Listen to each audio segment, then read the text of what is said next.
Hey, what's up guys, Unrested here, and I'm doing a follow-up to my video that I made yesterday called Japan's Worst Internship. I want to go ahead and bookend this video. I already made the whole video and you'll see as it starts after this little intro. And one thing I want to make sure I add at the very beginning of this, everybody that I talk about in this whole video, people responding to it, I have respect for. Disagreeing is not equal to disrespect. You can disagree with someone while still respecting them. So I do want that to be perfectly clear, that even the maker of these films, the host of these films, the director of these films, I've got to have respect for it. I mean, it's decently shot, it's decently paced. It purveys a story which we can follow. It is, by all means, a documentary, whether you want to believe what is sensationalized or not. You have to give it props for its quality, if nothing else. So I just want that to be perfectly clear. Also, I want to just go over a couple things that I forgot to add at the end of this, and I'm going to let you just jump into the video right now. And if you could just stay around for the bookend of this, the very last part that I have to say, you'll see what I have to follow up through. That'll leave you asking some questions as well, I hope. What is up, everybody? Unrested back again. Guys, I'm doing a bit of a follow-up to my JFAQ yesterday called Worst Internship in Japan. Some people had a couple of problems with the points I made, and I'd like to follow those up with some constructive criticism. I am always open and welcoming to any views that are constructive and well-informed arguments against what I've said. That's fine. Busan Kevin and I had a bit of a discussion on this yesterday. Of course, no hard feelings. He's a very intelligent man with a very intelligent point that he's coming across with. And a couple other people argued on the same points that he made, which I think is valid. I think they are valid points, and I'd like to just take some time right now to talk about this. Now, if you're not familiar with the video that came out yesterday, I highly advise you to watch that first. Worst Internship in Japan, my latest JFAQ. It's a Vice video that was covered by a reporter who decided to talk about how bad the working conditions were for Chinese immigrants who came over here to work internships, only to find out that these internships were things like shucking oysters and other hard labor, that the pay wasn't always what it seemed, that the conditions were bad, that the living conditions were bad. I'd like to touch on a couple things first. First, I'd like to start off first with the whole pronunciation thing. Right away, the first thing I cite is that the guy can't even pronounce Hiroshima. And people are like, gosh, does everybody need to know how to pronounce every language perfectly? The guy can speak all these languages. He's great at speaking Russian and Ukrainian. And okay, look, every average Joe doesn't need to pronounce Japanese correctly. I totally understand that. That's okay. And I'm not saying that. I'm not saying every single person who ever talks about Japan has to say everything perfectly.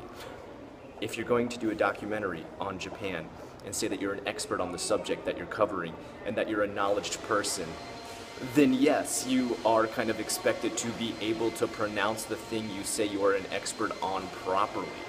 Okay, imagine going to a college professor's class and he's like, I've been, teaching this subject for so-and-so amount of years, and he can't even pronounce the topics that he's talking about correctly. How much validity would you give that professor? All right, I'm not saying every average Joe. I'm saying people who claim to be experts on a subject should be an expert as to how to pronounce that subject. Is that too much to ask? I myself never even claimed to be an expert on Japan. I just am a guy who talks about Japan and lives here. All my videos are under entertainment. I never say I'm an educational source, by the way. Worker conditions. Worker conditions are supposedly so harsh and bad, and that this guy is out there to expose inhumane working conditions. Well, let's take a look at these inhumane working conditions and why these people have put themselves in that situation. These Chinese immigrants who came over here to Japan weren't escaping a wonderful life in China. If his true source was to go after inhumane working conditions, why wouldn't he go after the ones that they escaped in China, where they're way, way, way worse? I mean, am I not getting through to you here with this point? Is that not balanced to at least, at the very least, balance out the report by first talking about the origin story of why they ran away from China, that the working conditions there were so bad? If this whole story is about bad working conditions, talk about the ones that they escaped for a balanced report. Don't just say, well, it's this way in Japan. They escaped a wonderful life in China, but now they're totally being beat down by the man in Japan. I'm not giving any kind of credit to Japan as being a wonderful employer.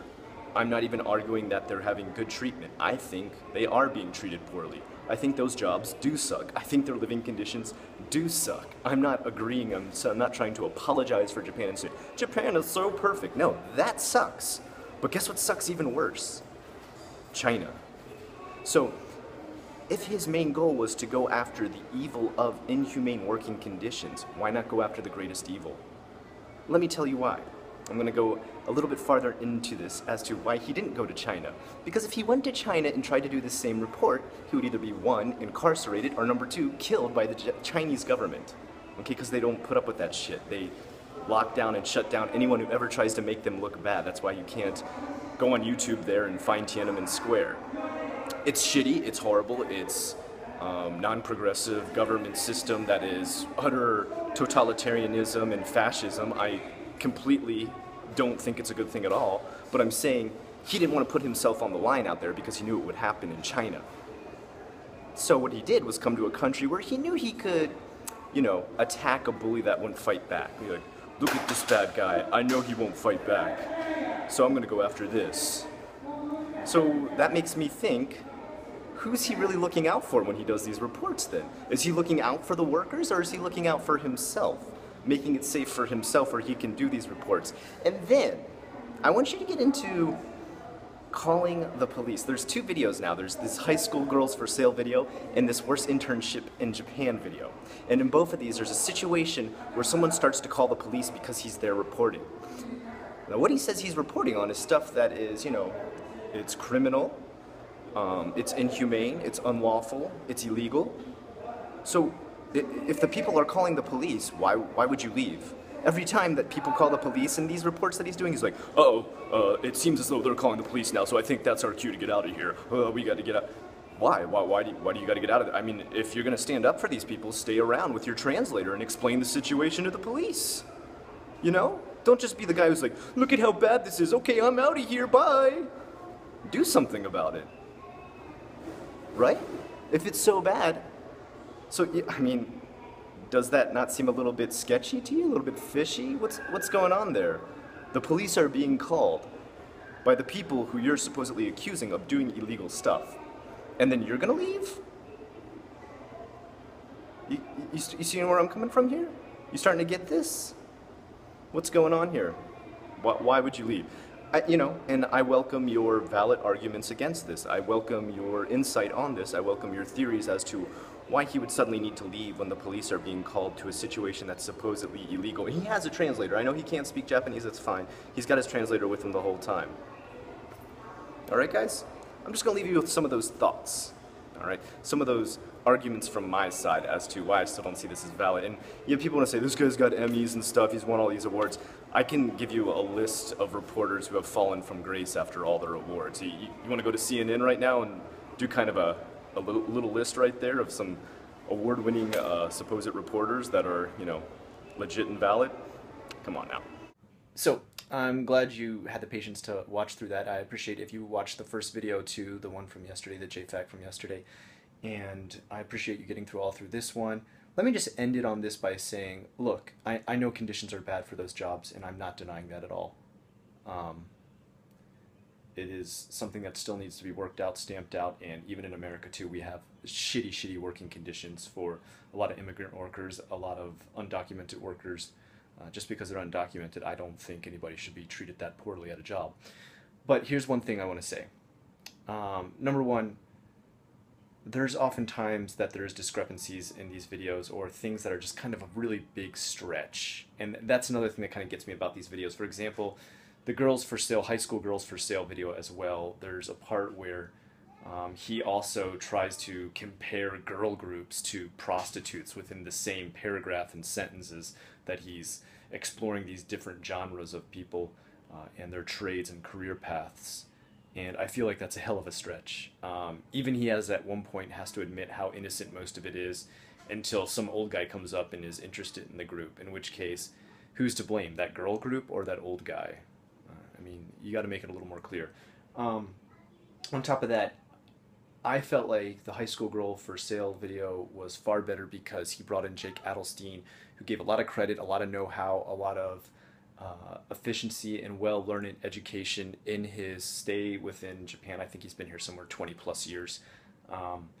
And you can really get that vibe from that video, that you feel like it's really well documented, really well backed up with facts. And in this one, you notice Jake is missing.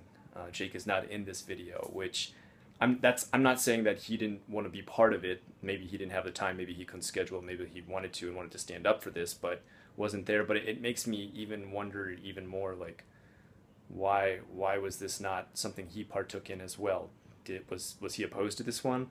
Like I said, that's a complete up in the air situation. We don't know what his concerns or want to be within this video was. So, but at the same time, it does take away credit from this video, seeing as we don't have a veteran gaijin within Japan telling us his views.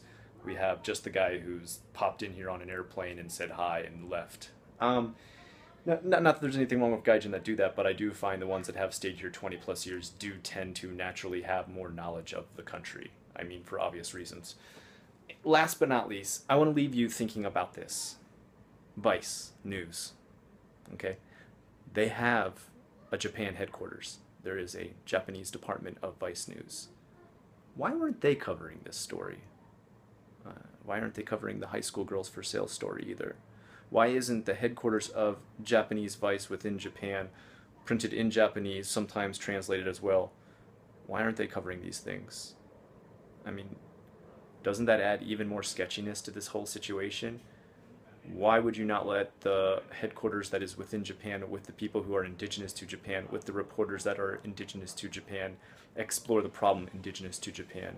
Why bring in a gaijin from another country who doesn't speak any Japanese and can barely pronounce Japanese words, has never lived in Japan, to be the person to cover this topic? You see where I'm coming from here? I've got to be making a point with you.